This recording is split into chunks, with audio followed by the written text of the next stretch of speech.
What's going on, you guys? It is your boy Matt Talks Films, and I am back with another video, and I am back with another review, and this time I am reviewing two new releases in one video. That might be the start of something new here on this channel, especially during busy weeks like this one was, because this week featured a whole bunch of new releases in theaters, and I love that. So I saw all the new releases in theaters this week. I was like, you know what? I'm going to pick two new releases to talk about and review in a YouTube video, and here's that YouTube video. And also, I figured out how to make a thumbnail. Now, the thumbnail you see before clicking on this video isn't the prettiest thumbnail you've ever seen in your life, but guess what? It's the start of something new here on this channel because every video from here on out will feature thumbnails. It won't be just the posters like I've been doing before this video. So, if this is your first video with me, get ready, buckle up, strap in, because this journey you're about to come on with me, hopefully, is going to feature a whole lot of process, a whole lot of progress, and a whole lot of good times. So, buckle up, strap in, and come hang out with your boy Matt Talks Films. But also, just let's talk about what I'm going to do in this video. I'm reviewing two new releases, as you heard prior, and the two films I'm reviewing in this video, one is a remake and one is a sci-fi film from a director that you probably haven't heard of or seen from in a while. So, the two films I'm reviewing in this video are Wuthering Heights, starring Jacob Elordi and Margot Robbie, and the other film is Good Luck, Have Fun, Don't Die, directed by Gore Verbinski and starring Sam Rockwell and Micah Pena. Now, I really liked one of those films, and I really kind of despised the other film. So, if you want to figure out which is which, leave a like, comment, share, and subscribe right here, right now, Matt Talks Films, and follow me everywhere at Matt Talks Films, Instagram, TikTok, and Twitter for more short-form content like this. Now, let's get into the review. And the first film I'm reviewing for you guys right here, right now, is Wuthering Heights. And I just have to be honest with you guys. Just have to be transparent. I did not see the original film, and I did not read the book. So, I am not attached to either prior installment of this entity that is Wuthering Heights. I came to this film blind as a bat, as some might say. And honestly, I do kind of like Emerald Fennell. I do. If that's how you pronounce her name, I believe it is. Hopefully I didn't butcher it. I was a fan of Saltburn. When a lot of people hated it, I liked it. I liked the visuals. I was interested by the story, the performances, and how visually amazing that film was to me. So I was kind of excited to see what she does next, and this is her next project, Wuthering Heights, starring Margot Robbie. Margot also produced this film, and starring Jacob Elordi, who was in Saltburn.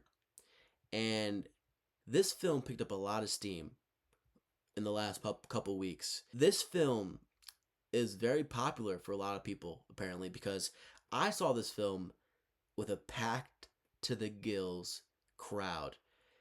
Packed like sardines. Now, just to be honest with you guys, I've never felt more out of place in a theater before in my life. Keep in mind, I go to the movie theaters almost every week. Honestly, every week. I don't know why I included almost there. I almost wanted to say almost every day. But I'll just narrow it down to almost every week. And I go to the movie theaters by myself for the most of the part, right? And this film, I was the only guy by himself. Everyone else was just women or girls, or it was a man with his girlfriend / wife. I was literally the only guy by himself in there. So I felt out of place. I felt like I was in enemy territory. I felt like, hey man, you probably should have saw this in an earlier showing with fewer people. But you know what? I'm glad I didn't, because the theater experience for this film was incredible. Not because the film was incredible, but because the crowd was interactive and engaged the entire time. Not only did I have a polite crowd, and I didn't think I was gonna because the crowd was so loud during the trailers, but this crowd was polite, engaged, and interacted with the film like I haven't experienced in maybe Weapons. Weapons was this horror film that came out last year, a really great one, up for some Oscars, and it was an interactive film, especially when I saw it late at night, like twice. This film was just interactive and engaging for the entire crowd because apparently everyone was a huge fan of the book and a huge fan of the original film. And obviously people were a huge fan of Jacob Elordi because, my goodness, did he get some pops in this film from the crowd. I feel like I was at a sporting event. Some of the pops that Jacob Elordi elicited from the crowd I saw this film with was something I've never heard in my life. There were sounds from the women and girls in this crowd that I've never heard in my life. I was like, what? Jacob Elordi, man, hey, shout out to you, man. Every dude wishes they can elicit what you elicited from, I assume, a whole bunch of different theater crowds during today and assumingly during the rest of this film's release. So, Wuthering Heights. What did I think about this film? To be quite honest with you, I thought this movie sucked. I did. I hate to be so transparent and blunt, but I thought this movie sucked, man. I thought it sucked. And the only time I was having fun during this movie was when this crowd was into this movie. I was like, this is awesome. This is fun. Listen, if a movie's not going to be good, I at least want the crowd to be interacting with it in one way or another. And this film, even though I wasn't liking it, I was enjoying the crowd reacting to this film because clearly they loved the substance matter. They loved the story. But in my opinion, this film had no substance matter. And the biggest controversy with this film leading up to it was they believed that Heathcliff, played by Jacob Elordi, should have been a man of color. And after watching this film, mind you, I haven't read the book or seen the original, I kind of believe that those people were right. It would just make more sense to me if Heathcliff was a man of color, considering who his character is, especially during the time period and where he is from in the film. So I understand the controversy, but I'm just going to address this film for what it was and what I got. So where do I even start here? And honestly, I usually do a synopsis of a film before I talk about it. But if you saw this film, you most likely know what it's about. Either you saw the original film or you saw the remake. But pretty much, here's a synopsis. Tragedy strikes when Heathcliff falls in love with Catherine Earnshaw, a woman from a healthy family in 18th century England. And it's a little bit more complicated than that because one, Catherine's father takes in Heathcliff after he gets upset with how Heathcliff is treated by his father in the streets. And Heathcliff's father passes on to Catherine's father. And therefore they take him in as one of their own, as an adopted child, as you might say. But also, Catherine's dad considers him more as a pet or more as a servant than an attachment to the family, which is an interesting dilemma to this film. And it's really weird because Catherine names Heathcliff, and Heathcliff was the name of her dead brother who died, I guess at a too young of an age, or that was going to be the name of her younger brother if he survived. Didn't get the full extent of that story, but that's why she named him, because of her dead brother. So, Catherine Earnshaw's love interest has the name of her dead brother. And it's not just a coincidence that he has a name. Catherine gave him that name. Pretty weird to me, if you ask me. Like, why would you do that? But she was a young girl when she gave him that name, so that can be excused.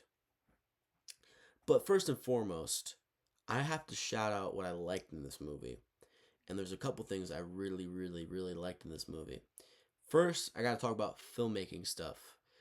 Costume design was awesome. I thought the costumes in this film were terrific and it fit the 18th century mold, especially in England. I thought the costumes in this film were great. Shout out to the costume designer in this film. I loved the costumes in this film. I loved every character's attire in this film. The set design and the elegant set pieces. This film is wonderful to look at in a lot of different ways, in my opinion, and that's a hallmark of Emerald Fennell as a filmmaker. But one of the main reasons why this film is so great to look at is because of how great the costume design is and how great the set design and how elegant the set pieces are. I thought the set design and set pieces were great in this film. Everything was amazing to look at. Whether it was the Linton home, whether it was the town, whether it was the Earnshaw residence, I thought everything was great to look at and I thought it was beautifully designed. So shout out to the set design and the eloquent set pieces. Another thing I really loved about this film was the amazing cinematography and the amazing cinematographer that is attached to this film and that has been attached to Emerald Fennell's previous project, Saltburn, and honestly has done a lot of great work in the past. Linus Sandgren. Hopefully I'm pronouncing that name right, but man, he knows how to just make things visually perfect. I mean, this film visually is stunning. I thought Saltburn was stunning. I thought a lot of the other previous films that he's worked on have been stunning, and this film is no different. This film is beautiful to look at, and every shot, just the creativity and shot selections is beautiful. This film is beautiful to look at in a lot of different ways, but most importantly, from its cinematography. I mean, the cinematography in this film is beautiful, and it's something you adore if you're an inspiring filmmaker, or at least you just love watching films that have great shot selections and shots. So I really appreciate Linus Sandgren, a terrific cinematographer that hopefully doesn't get overlooked because he adds a whole lot to films and he adds a whole lot to Emerald Fennell's projects with Saltburn and now Wuthering Heights, the remake. Now, let's talk about the other things I really liked. That features performances. So, I really appreciated Margot Robbie's performance in this film, and she clearly is the best actor in this film. I mean, I don't want to diss Jacob Elordi, don't want to come off as jealous, because guess what, buddy? I am jealous. You're fucking 6'8", and you're fucking commanding a screen and just having everyone just gawd at you and give out roars and audibly loud moans every time you do something incredible in this movie visually. So shout out to Jacob Elordi. Visually a stunning dude, objectively, but acting wise leaves a little bit too much to be desired in my opinion. But we'll talk about that a little bit later. Margot Robbie is great here in my opinion. She's really good as Catherine Earnshaw. She's bubbly, eccentric, an interesting character that is conveyed really well through the performance of Margot Robbie. And not only this is not me objectifying or sexualizing her as a human being. Objectively speaking, she is one of the most gorgeous women I've ever seen in my life. I mean, it's just flat out the truth. She is sculpted by God or whoever the hell is up there because she is beautiful to look at. Her eyes are soul piercing and she is just beautiful in every which way and every beauty standard. My goodness, what a woman and what a performer. She's really good here as Catherine Earnshaw. I bought her as Catherine Earnshaw. She has an incredible cinematic presence and she showcases unreal sexual tension. I mean, I won't get too much into the sexual appeal that she has in this movie, but man, pretty astounding stuff in my opinion. Another performance I really liked in this movie, Alison Oliver as Isabella Linton. She's Edgar Linton's sister, and what a character. She's a comedic relief of this film, and she's very funny, and every audience member that wants to pretty much fuck Jacob Elordi relates to her character quite a bit because she is fawning over him, maybe even wrongfully so. She's great here, Alison Oliver. Really interesting performer. I'm curious what she does in the future because she's done some interesting projects. She was in Saltburn, the TV show Task. Very good actor, very good comedic presence. I really liked Alison Oliver in this movie. I thought she was one of the major highlights in this film. Now, the character, probably poorly written, but Alison Oliver tries to bring the best out of it. She does a great job, in my opinion. Another performance I really, really, really liked in this film. I thought Owen Cooper as young Heathcliff was great. Now, I didn't see the show, but he was in the show Adolescence. I didn't see it. I heard it was great. I heard his performance was great. I've seen his performance in clips from that show. This is my first introduction to him, just watching his performance singularly. And he was very, very good here as young Heathcliff. I thought the young actors in this film might have been the best part of the film. The best part of this film is visual stuff, especially visual achievements on the filmmaking side. But outside of that, outside of Margot Robbie's performance and Alison Oliver's performance, I think the two best performances besides that are Owen Cooper and Charlotte Mellington. I think that's her last name.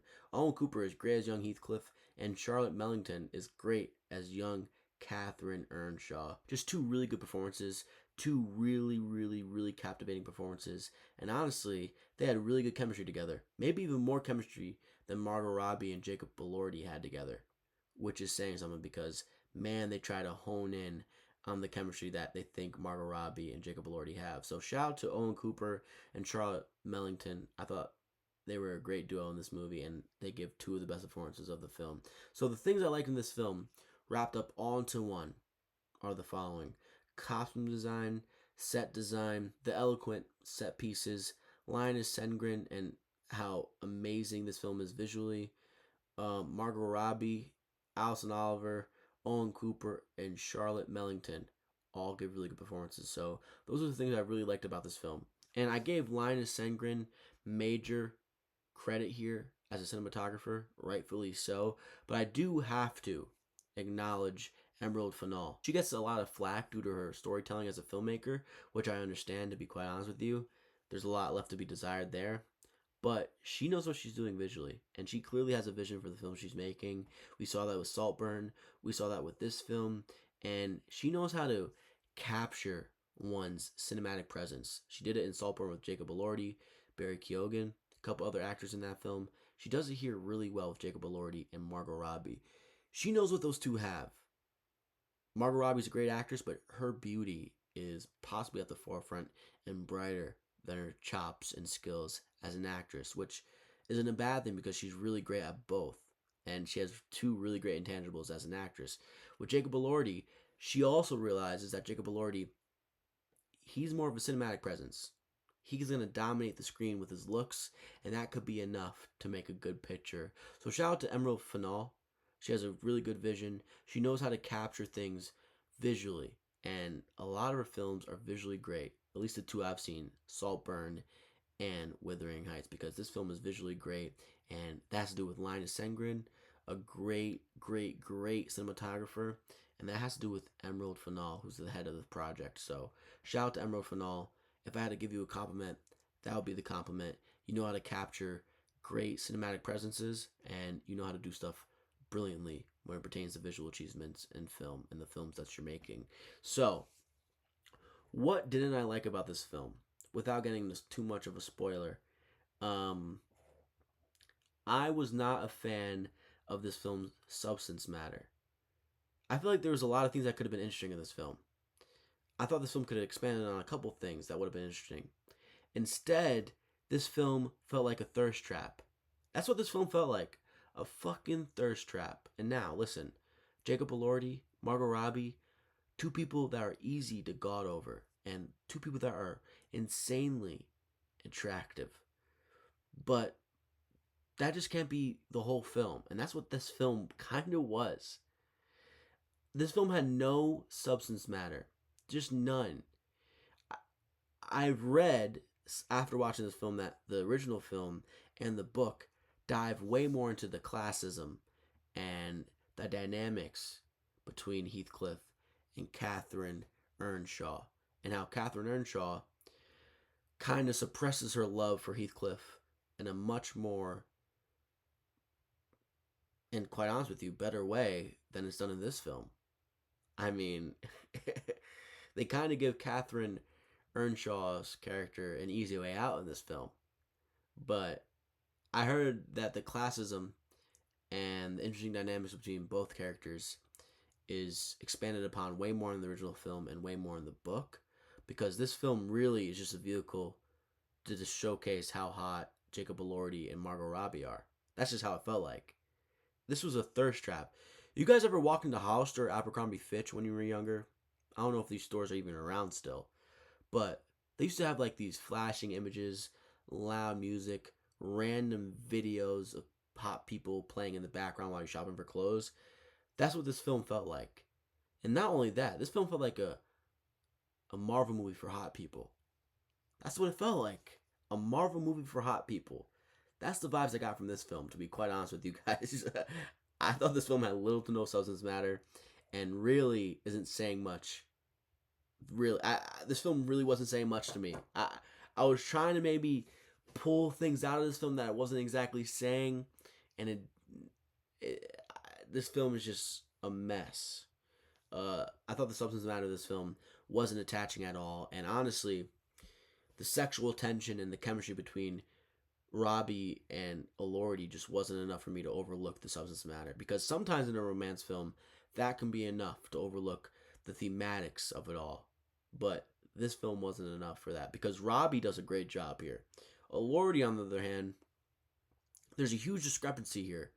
Whenever Robbie and Elordi are acting together on the big screen, there's a huge discrepancy, and it's hard not to overlook. I just didn't buy Elordi as Heathcliff when he was this bearded man, long hair, who came up from poverty and lives in the top of an attic in the barn. Just wasn't buying it. Sorry, didn't buy it. Way too hot to be in poverty, pal. Um, nah, I just didn't like his performance in this movie. I thought it was bland. I thought it was mellow, and it was a performance that felt like it relied way too much on his looks. Now, granted, it seemed to have hit a home run because the women in this theater were screaming and yelling at certain parts in this film that I wasn't expecting.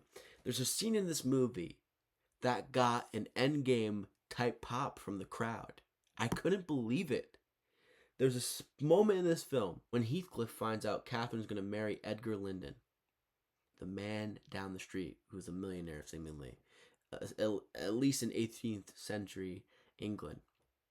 And he leaves on a horse, never to be seen again, until a year or two goes by and he comes back. And he's not this bearded, long haired man anymore. He's got a haircut. And the big reveal is she goes back to one of their old spots. It's smoky, it's misty, it's raining. In this movie, it's always fucking raining. It was always raining in this movie. This this film featured like 100 shots and scenes of just rain and the characters just kissing, fucking, and just talking in rain. But the end game level pop came when the mist and the smoke clears and she sees Heathcliff. And he's not bearded up with long hair anymore. He's got a haircut. And not only that, he's rich as fuck. And it got a big pop. Huge pop. One reason could have been the reason why Catherine felt like she had to marry the other man that she does is because she felt like if she did follow her heart and marry Heathcliff, that they'd be beggars. They'd be struggling in poverty. So maybe they were popping because Heathcliff got his life together and he's now rich. But that wasn't the case because everyone just started roaring because Jacob Elordi's hot as shit. So yeah. This film felt like an Abercrombie and Fitch commercial. It felt like every time I walked into Hollister and there's just random videos of just hot people playing and loud music playing. That's what this film felt like a lot of the time. And Jacob Elordi's performance wasn't good. I found it to be bland and quite a drastic dip in performance when comparing it to his counterpart in Margot Robbie. Now, I'll tell you this. Clearly they had chemistry because the sexual scenes that they have together, the scenes where they're kissing, the scenes where they're sucking on each other's fingers, looked real and it felt very believable. There's scenes where they're just full out making out with each other, looked great. The chemistry seemed great, but when Jacob Elordi had to say dialogue and try to convince me and try to pull out emotions from me, I didn't feel a goddamn thing. And I'm a romantic. Don't take my word to be like, oh, this film wasn't meant for you. You're not a romantic. I might be lonely. I might not be in a relationship. But I'm a romantic guy. I like romance. I like romantic films. And I didn't feel a drop of that in this film. I didn't get attached to the relationship. I didn't give a shit about the relationship. And I think Jacob Elordi was a huge part of that. I thought he was bland. And I thought whenever he had to rattle off a couple lines of dialogue, that's when the film took a dip for me. Just stick to making out and sucking on fingers and doing a whole bunch of other shit with Margot Robbie. And I think that'd be fine. It is just weird to me that he kept the name Heathcliff. Just weird. And it's weird to me that she didn't try to get him to change it when they fell in love with each other. Now, it all happened and unfolded pretty quickly, but you named him after your dead brother. So basically, you want to fuck your dead brother? Pretty weird. Pretty weird to me, if you were to ask me. A couple other things I didn't like about this film. Predictable. I know it's based off of a book, an original film. It's a remake, but predictable. I mean, I knew what was going to happen at the end, and that was the big payoff at the end, which is Catherine dying of some sort of disease, I believe sepsis. Didn't feel a goddamn thing. And in fact, a little cat and mouse game that I'm playing at the end where it's like, oh, this can't keep going on. Oh, I'll see you tomorrow. Can't keep going on. I'll see you tomorrow. Just got a little too much for me. A little too much for me. Like, it just annoyed me at the end, and it became a big eye roll. Because honestly, the first hour isn't bad. It's a pretty fun time, especially with how the crowd's reacting. But then it tries to make you feel something emotionally. And this film just didn't have the capacity to do that, especially with how the screenplay was written and how everything just felt. Because it felt like a giant thirst trap, and it really felt like a vehicle to showcase how hot these two people were. Because outside of that, there's little to nothing with this film. So, this film felt like a thirst trap. Wasn't a fan of Jacob Elordi's performance, and this felt like walking into Hollister and Abercrombie Fitch in movie form. It felt like a Marvel movie for hot people. I just want to say this. This might not be a movie for me. I'm recognizing that, even though I love romance movies. I was open to this movie. I wanted to like this movie. I like Emerald Fennell. I like Margot Robbie. I like Jacob Elordi. I wanted to like this movie, but I almost fucking hated it. I just hated it. I hated it. I hated it. I gave it a 2 out of 5, and I honestly should have given it a less of a score. But I've seen worse films this year, and I really can't discredit Emerald Fennell and how visually great this film looks due to her cinematographer. This film looks great visually. There's a lot of great cinematography, set pieces, costume design.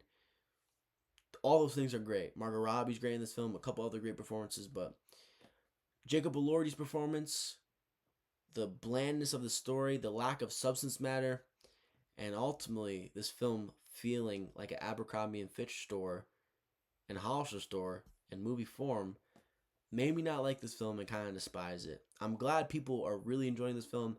I'm glad people are going to the movies because I was really happy with the turnout for this film. If I just saw this in like a 5-person theater, I would have been upset because I would have been bored out of my mind and I wouldn't have felt anything. But instead, I saw it with like 100 plus people, and it was packed to the fucking top of the can, and people were giggling, turned on seemingly, and laughing and roaring at some scenes. It was remarkable. It was truly, truly remarkable. Emerald Fennell's version of Wuthering Heights is erotic, sexy, but at the same time, okay. Emerald Fennell's Wuthering Heights is erotic, sexy, visually unbelievable to look at, but in the same breath, one of the lead performances falls short, and ultimately the story has little to no substance, and there could have been a lot of things touched upon, and a lot of things that were interesting and should have been touched upon weren't touched upon enough for me.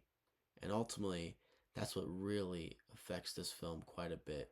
This film felt like a giant thirst trap, and ultimately I give this film a 2 out of 5, a 4 out of 10, a 40 out of 100. And honestly, I'm being pretty lenient with this film, only because I really like the cinematographer attached to this film, and I do like Margot Robbie and the other performances in this film. But other than that, I hated this movie. It felt like a giant Abercrombie and Fitch store came to life. I hated it. Hated it, hated it, hated it. I also did not like the soundtrack to this film. Did not like the score. Just didn't match it. Charlie XCX curated it. Charlie XCX curated it. Wasn't a huge fan of the score. Wasn't a huge fan of the soundtrack, to be quite honest with you guys. Just didn't mesh well. Didn't mesh well. But honestly, it was a big thirst trap. It was a big erotic showcasing of two hot people. So Charlie XCX probably should have done the soundtrack for this film. So maybe Emerald Fennell got it right for her vision. But moving on. Now I'm talking about a new sci-fi film that came out in the year 2026 that is incredibly relevant and incredibly timely. And it came from a filmmaker you haven't heard from in 10 years since his last project. I'm talking about Good Luck, Have Fun, Don't Die, directed by Gore Verbinski. And this was a really, really, really, really fun time at the theaters, while also being incredibly thought-provoking. You see the difference between the two films? One film was really fun due to the theater experience. This film was fun due to the substance matter in the film, due to the performances, and it was just fun in general.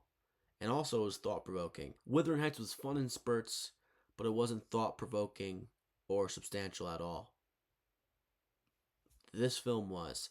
And I am happy it was. And it went down a lot of different roads that I wasn't expecting it to, which I very, very, very much appreciated. This film, Good Luck, Have Fun, Don't Die, stars Sam Rockwell and Michael Pena, and it takes place in a world where AI has taken over, and so has cell phones. And I've seen a lot of people be like, oh, this is just another film where old man is yelling and saying, phones bad. He's saying phones are bad. He's saying tech is bad. And he's also saying AI is bad, which all things are true. And I didn't really consider it a film where it's like old man yelling at sky saying phone bad.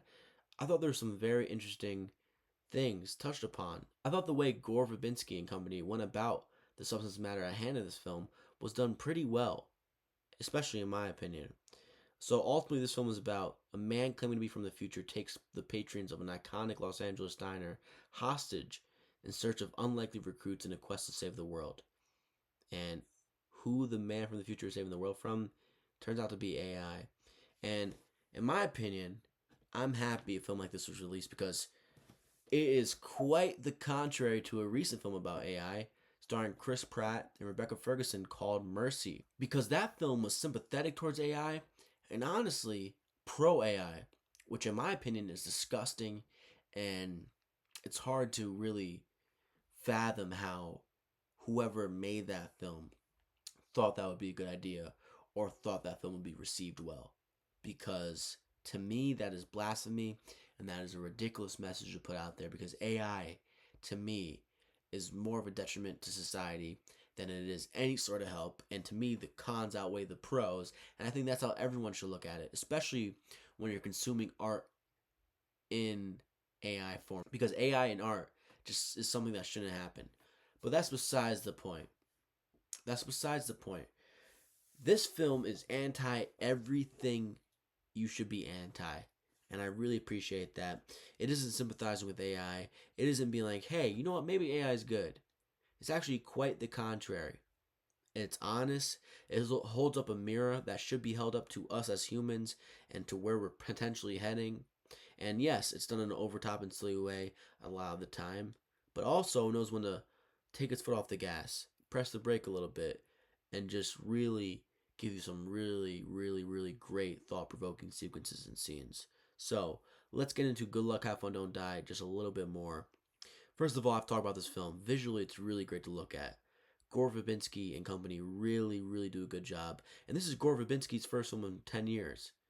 He was in director's jail for a little bit after The Lone Ranger, one of the most famous flops of the 21st century, in my opinion. Honestly, not even in my opinion, just objectively known as one of the biggest flops in the 21st century. And now he's back, and he does something refreshing, unique, and honestly a standout amongst the genre that it coincides in. And this film looks visually great. It's a fun film to look at. There's a lot of different things going on, and there's a lot of really great filmmaking stuff. The opening scene in this film is great. We get introduced to every patron in the diner in a great way, in subtle ways. Everyone's on their phone. You get to see what everyone's looking at on their phone in different ways. You get to see how the burger's made. You get to see how the coffee's poured. I really liked how this film surrounded us in the story's environment really quickly and very quaintly to where it made this smooth transition even smoother. Because in a couple seconds, we're going to get a man from the future barging to this diner. And it felt right. And it was done perfectly. So shout out to Gore Verbinski. 10 years later, and he returns with a banger. And I really appreciate how this film looked visually. I really appreciated the concept of this film. I thought it was conceptualized very, very, very well. And it was a fun film to look at. So shout out to Gore Verbinski. He had a vision in a lot of different ways here. But most importantly, visually, he actually nails it on the head, in my opinion. So, let's talk about the performances in this film because I think the performances are really interesting and good in some spots in particular. Sam Rockwell, Man from the Future. Sam Rockwell plays the man from the future in this film, and Sam Rockwell is one of the performers and one of the actors in the world of film and shows that whenever you watch him perform and act, you're like, man, I wish we got more of him. Sam Rockwell has done 108 films in his lifetime, but it somehow feels like less because he's very meticulous in the projects that he picks. Now, sometimes he has major misses, like he was in Argyle, but most of the time, he makes some really, really, really good choices. And even if he doesn't make a good choice, one thing remains true and sound, that he's a very, very, very talented actor and he's a very good and great performer. And he's very good here. He's very great here. And honestly, outside of the concept and story, he's probably the major highlight here.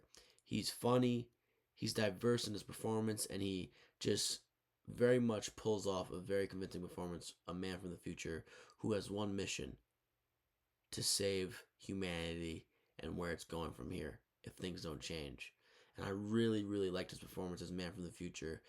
He was funny, he was eccentric, and most of all, he was easy to root for. Very little flaws in his character, which I appreciated quite a bit. Another performance in this film that I liked quite a bit: Michael Pena as Mark. I thought he was utilized perfectly in this film. He was funny, and his character is ridiculously interesting to follow. The thing about Michael Pena is he's a good actor, but man, he's been known to be in a lot of schlock. But also, he's been in really good movies, and he's given really good performances. And this film goes along with the latter. He's really good here, and he's utilized really well. His character of Mark is really interesting. He's dating Zazie Beetz' character, Janet. Zazie Beetz' character, Janet, is a teacher. Mark, Michael Pena, has been in and out of jobs. He's been failing at every job, and now he decided to be a substitute teacher alongside his wife because the teacher that he's substitute teaching for went on a sabbatical, quote unquote.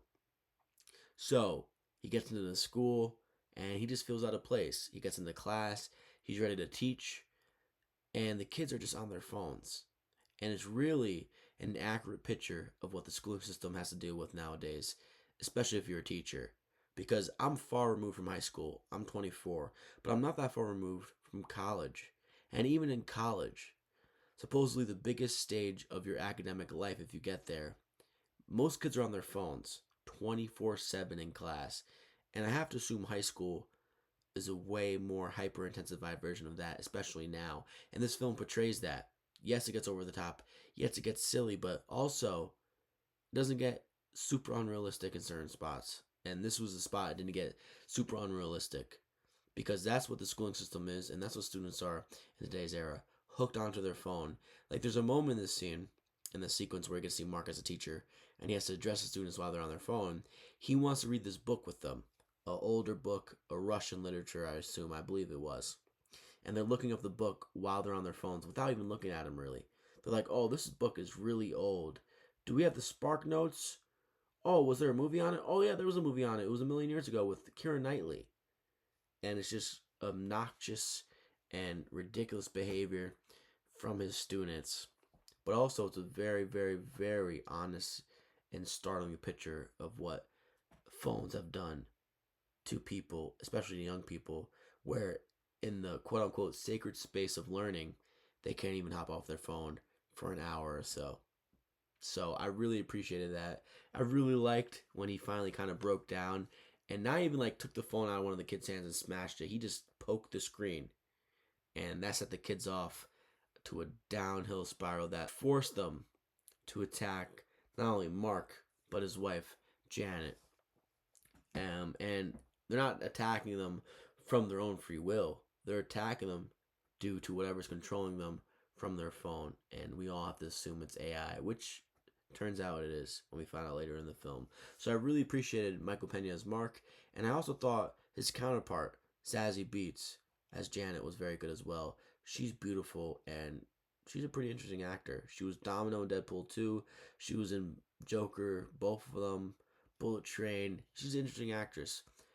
I also saw a trailer with her coming out soon that looked pretty interesting. So Zazie Beetz, you're on my mind moving forward.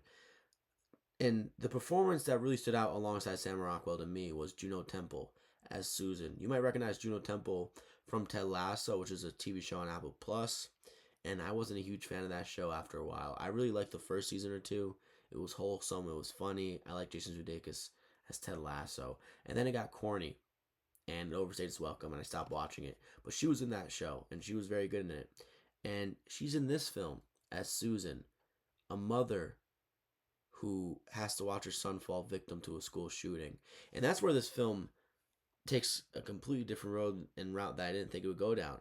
And it addresses how desensitized we become as a nation when it pertains to tragedy and when it pertains specifically to school shootings. And I was like, whoa, I did not expect this film to go down that road. And it does. And it's done really well, in my opinion. I thought that might have been the most interesting part of this film. This film is a mess at times. It isn't perfect. I like this film a lot. But the most interesting thing about this film to me was how it touched upon school shootings. And it was mostly done through the character of Juno Temple. It was mostly done through the character of Susan, played by Juno Temple. So she loses her child through a school shooting. She identifies his body on the scene. It's a big dramatic scene, a big dramatic sequence. And then we're pushed forward to the future, just the same day. She's in the police precinct and she's a mess, understandably so. She just lost her son. She just lost her son. It's a picture that we've seen far too often as a country, as a nation. We get to see it through her character, Susan. But there's other moms in this precinct, assumingly.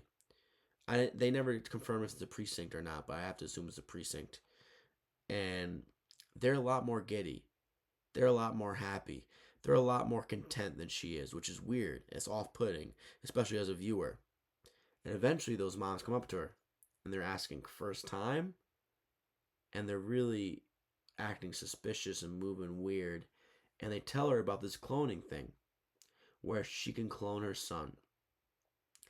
And ultimately she goes there because a mom who just saw their kid die in the same day, more likely than not, will be manipulated to go have her son cloned that very day. So she goes to that place, and it's something out of a Black Mirror episode. This film felt like a really perfect Black Mirror episode. And it's this cloning station. It's a classified government functioning operation. And she gets there and she's introduced to this cloning advisor or helper named Blaze, played by Diner Fesher. And he's very good as well. And it's a really, really eerie scenario that she just goes through because she wants to clone her son, but it's very expensive. And you could pay a lot of money and you can get it done. The government will help you out since it's your first time. But if you can't pay in full and you're having a hard time paying, you can go with the cheaper option of your clone son, which includes advertisements every day, one a day. It could be random, but one advertisement per day. And this situation is played comedically, rightfully so. But if this were a real thing, that's what would happen. Is if you can't afford the full thing, guess what? You got to pay for the lower option with advertisements.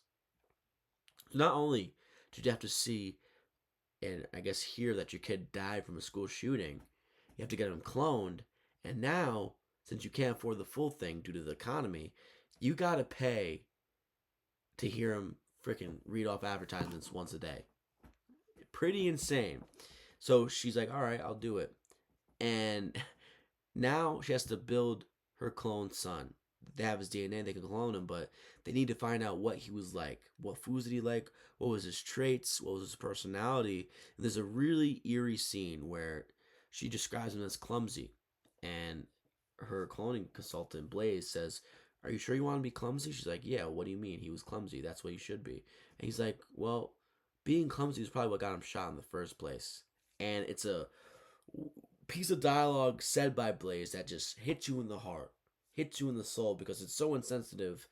And not only is this film touching upon the desensitization of school shootings and tragedy, it's also touching upon the desensitization of the nation when dealing with victims of tragedy, whether it's dying at the hand of a gun, dying at the hand of a tragedy, or the victim's family, who are also victims. And to me, that was crazy. Yes, the sequence of her building her son and going through with cloning her son is played comedically, but it's also played very eerily. I like how great they handled the tone of that sequence and scene because they could have really leaned one way too much or leaned the other way too much. Instead, they do a good job of contrasting and blending both tones of comedic and starkingly eerie. So I really loved Juno Temple as Susan. She plays a very layered role. She plays a character full of depth, full of emotion, and she conveys the emotion pretty realistically. And she does a great job here, Juno Temple. Shout out to Juno Temple. And she ends up in the diner that night because she's having a problem with the cloning. She realizes it's not her son. It's not acting like her son. She's kind of getting sick of him already through a day or two. And she's introduced to this thing where it's like an earbud and you can talk to your son, and it's more so him than it is if you did him as a clone. And that's what she ends up doing. And her son makes her go to that diner the night to meet the man from the future and go on the journey with him. So, very interesting character, very interesting plot line. I'm sorry if I rattled on a little bit too long, but I thought Juno Temple was great in this film. I really appreciated her. So yeah, that's really what I liked about this film. I liked the themes of this film. I love the topics that they touched upon. All the topics they touched upon in this film, whether it was AI, desensitization of tragedy, school shootings, and how people react to the victims of said tragedies, was very good. I like how this film was anti all the right things. I was a fan of most of the performances: Sam Rockwell, Michael Pena, Sassy Beats, and Juno Temple, and also Dino Fesher. I thought the performances there were really good, and I really admired Gore Verbinski. 10 years removed from his previous film, Director Jail, he returns, gives us something unique, refreshing, and thought provoking and funny, and I really adored that. Now, here's what I didn't like about this film, because there are some things I didn't like about this film. I don't think this film is perfect. I think some of it is a mess. Here's what I didn't like about this film. I complimented this film for being funny and over the top in the right way and silly in the right way, but also there are times when this film gets way too silly and way too over the top for me. There's a scene that features a huge cat, and I wasn't a fan of it. It just didn't work for me. It just didn't work for me. There's some parts in this film where it gets way too over the top, way too silly, and I wasn't a fan of that. For a majority of this film, it blends the tones of comedic and eerie and real really well. But there's also a chunk of this film that it just doesn't blend that really well, in my opinion. So if I had to make a negative about this film, that's one of the negatives. Another negative would be Haley Lou Richardson's performance in this film as Ingrid. And spoiler alert, she's not just a random person in this diner. This is one of the most predictable parts of this film, and in my opinion, a detriment to the film. She's actually the man from the future's mom. And the thing about Ingrid is, she's not your average human. She's actually allergic to Wi Fi. And that's another thing I was like, alright, man. She's an interesting character. I've never seen a character in cinematic history be allergic to Wi Fi, but a little too much. And I thought Haley Lou Richardson's performance wasn't good. A lot of this story relies on her character and the convincing nature of her performance. And to me, her performance wasn't convincing enough. And to me, her performance was a blemish on this film. It's not like it's the worst performance you'll ever see, but in my opinion, comparing it to the rest of the performances in this film, Juno Temple, Zazie Beetz, Michael Pena, Sam Rockwell, she doesn't compare to those performances. Her character is very interesting. I enjoyed her character. I thought it was a well-written character, despite the over-the-top nature of her being allergic to Wi-Fi. I thought it was a very interesting character. And at the end of the day, her character needed to be allergic to Wi-Fi to have some of the things that happen. Um, but overall, I was not a huge fan of Haley Lou Richardson's performance. Just wasn't. I was not a fan of Haley Lou Richardson, and honestly, as long as I've known her as an actor, just not a fan of her. So ultimately, I thought this film was great. I thought this film was unique, timely, funny, harrowing, and interesting. It's one of the most honest films I've seen in a while, probably since Eddington. This is a film that scared me and worried me about our future, while also just completely entertaining the hell out of me. The ending of this film straight up gave me chills, and it was done the right way, and it possibly set up for a sequel, which I'm interested to see if they're going to go through with that. Probably not, because I'm curious if this film makes more money than it's supposed to, or just below the money it's supposed to. So overall, I was a fan of most of the performances in this film. I was a fan of Gore Verbinski's work in this film as a filmmaker, as a creative. I liked how this film looked visually. Conceptually, this film was great and sound, especially when you talk about the themes and the incredibly realistic plot points this film has.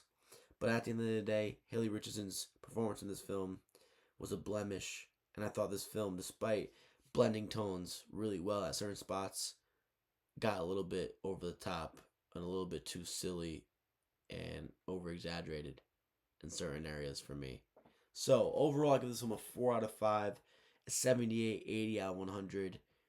I really enjoyed this film, and it's one of the best films of the year through a month and a half. And in my opinion, through a month and a half, it's the second best film of the year, which isn't saying much because we're only a month and a half through the film calendar year that we're currently in. With that being said, we have had a really good year so far. Really good year so far. 28 years later, The Bone Temple. Now, a great weekend here with a lot of new interesting releases. I saw Cold Storage last night. Joe Keery, Liam Neeson, and Georgina Campbell. What a dog shit movie that was. I hated it. But then we get Wuthering Heights, which was bad, but it's noteworthy. And we got Primate, which was fun, bad.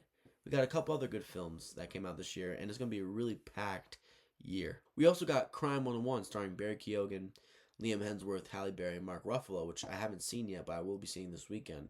So there's a lot on my plate, and I can't wait to see more films this year.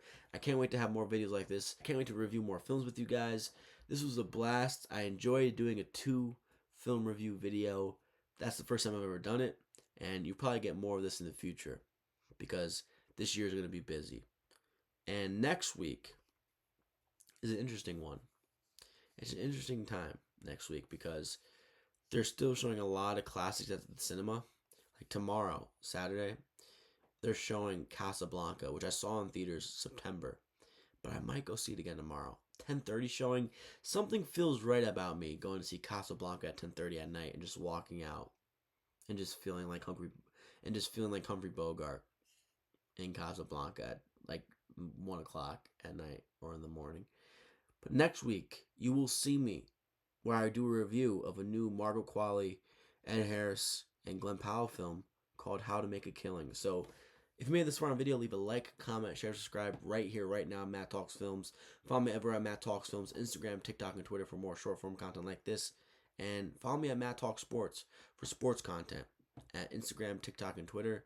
And subscribe at Matt Talks Sports on YouTube for long-form sports content. Now, if you made this far on video, thank you so much, and hopefully you subscribe and stick around for more videos like this in the future. So next week, How to Make a Killing review will be out Friday night, hopefully, or at least Saturday morning. I'll see you there.